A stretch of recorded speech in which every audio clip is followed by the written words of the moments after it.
Hey everyone, how's it going? This is Waj, and in this video we'll be doing a direct camera comparison between the Sony Z3 and the Sony QX1. Now, if you don't know what the QX1 is, basically a camera attachment that is a sensor the size of what you would typically find in a big DSLR camera that you can tether with any smartphone, whether it be iOS or Android. And basically what it allows you to do is transform your mobile device into an actual professional level photography camera or video camera and kind of match the performance of what you typically get on a much larger camera. Now, the real interesting thing about this comparison is we're using the Sony Xperia Z3, which has a very nice mobile imaging sensor that I think is probably one of the best in the smartphone realm right now. There's a lot of actually other smartphones like the Samsung Galaxy Note 4 that are using the identical sensor, but Sony really knows how to do their sensors quite right. So let's go ahead and compare against one of the best camera phones out there right now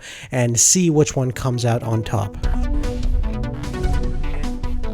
Now, the specifications on the QX1 is quite interesting. It's actually using a full APS-C size sensor that you would typically find on a large sensor DSLR or mirrorless camera, and it has a interchangeable E-mount system which you can attach different Sony lenses, Minolta lenses, even Canon and Nikon lenses with the right adapter. Now, in terms of low light capabilities, the ISO range on the QX1 ranges for anywhere between 100 to 16,000 ISO. It also has a built-in LED flash system that you would find in a typical mirrorless camera. Now, the Xperia Z3's camera specs are pretty impressive for being a smartphone. It is using a larger sensor than you would typically find in most smartphones, basically a 0.3-inch sensor, and it's using Sony's own G-Lens technology that has a maximum aperture of f2, and the ISO range can range between 50 to 12,800 ISO. It also has a built-in LED flash. Now, the Z3 can definitely hold its own in terms of stills capability. It can shoot 20.7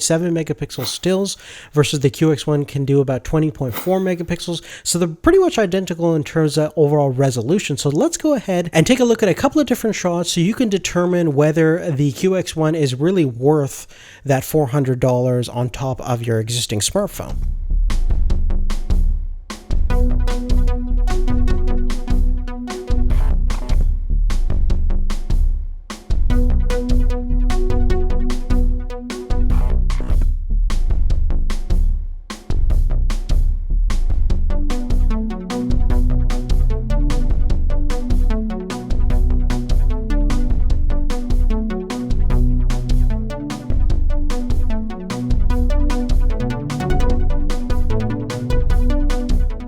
Now, straight away, one thing is apparent that the low-light capabilities on the Z3, although fairly good for a smartphone, definitely can't hold its own with what the QX1 could do. That's simply due to physics. Basically, with that large APS-C size sensor, you can let in a lot more photons, as well as we're using a pretty high-performance f1.8 lens, so we have a larger maximum aperture and a much larger sensor. Therefore, the ISO performance and the overall low-light performance is definitely going to be way better on the QX1. The other cool thing is because you can select different lenses and it has a large sensor, you can finally get that shallow depth of field effect on your smartphone. Now, that being said, Sony and other smartphone manufacturers have built-in kind of effects that will defocus the background for you to kind of give you that kind of fake bokeh look, but you really can't beat the real thing. Now, in terms of video itself, you'll notice that the QX1 can shoot 1080p at 30 frames per second versus the Sony Xperia Z3 can capture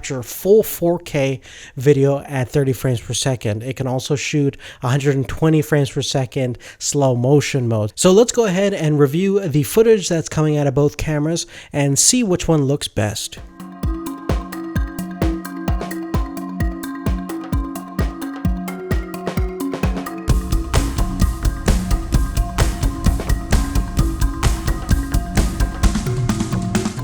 Now, if I had a choice between using the Sony Xperia Z3 to conduct some kind of video or to use the QX1, I would personally actually go for the QX1, even though it's not nearly as sharp or as high as bit rate, but mainly due to the fact that I can use my photography and video lenses for actually shooting and taking pictures with the QX1.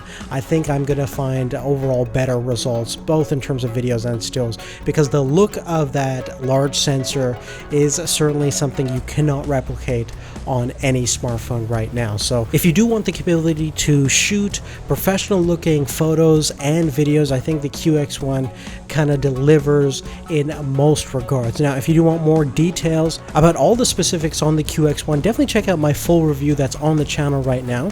And if you're interested in specific comparisons on how the QX1 does in terms of comparing against a mirrorless camera and a full-size DSLR, also check back to our channel. Thank you so much for watching. If you have any questions, please make sure to leave that on a comment down below, and we'll see you later. Take care.